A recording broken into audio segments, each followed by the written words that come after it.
It's a little early. How y'all doing this morning? Good. Thank you. What about you? Okay. I'm doing well. I usually wake up, I don't know, 3 or 4 hours from now on the weekend, but I'm here. This is our mission today. It's going to be an incredible day.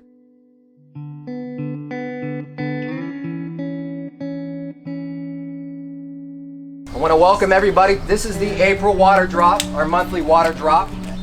Every single month, we take volunteers out and we put life-saving supplies along high-traffic, dangerous migrant crossing routes.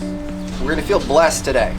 And what you learn, this is something that you're going to take outside of the event. You're going to take it back. It needs to be contagious. We need to get more people out here, especially in these times. When I started this group back in 1986, there was no wall.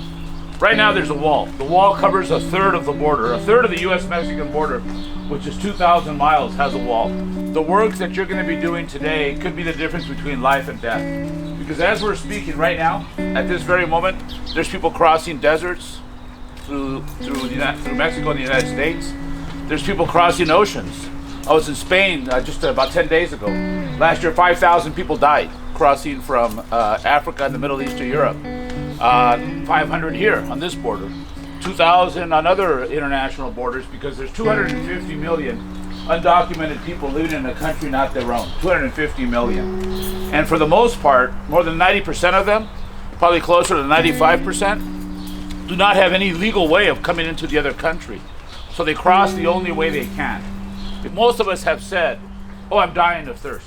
And it's just an expression. Well, in this case, it's not an expression. These are people really dying of thirst.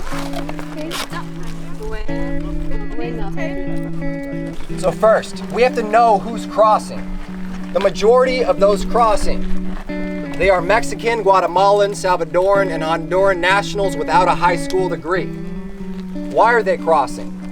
They're crossing to reunite with family, escape poverty, and flee violence.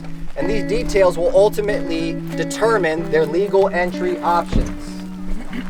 Our immigration system provides 4 legal pathways. And that is through family visas, employment visas, humanitarian visas, and lottery visas. However, depending on where you're from, this line can be extremely long.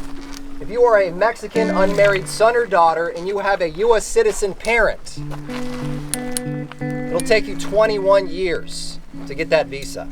If you are a low-skilled migrant, every year you have to compete with migrants from all over the world for 5,000 visas. 5,000. And Central Americans are fleeing extreme gang violence. They're being targeted by vicious street gangs. The gangs know who leaves to the U.S. to apply for asylum. If you choose that legal pathway and you are denied, which you will be 7 to 8 out of 10 times, you will be deported back to Central America where you will likely be murdered. So using this legal pathway is a deadly gamble. We can't just look at the facts though. We have to take the facts and combine them with the most powerful and important human quality there is, and that's empathy. For those of us here who have not crossed unlawfully and do not know the experience, we have to ask ourselves, what would I do? What would I do if through no fault of my own, I was born into a situation where I was desperate to reunite with my family, desperate to escape poverty, and desperate to flee violence? What would I do for me and my family? What would I do?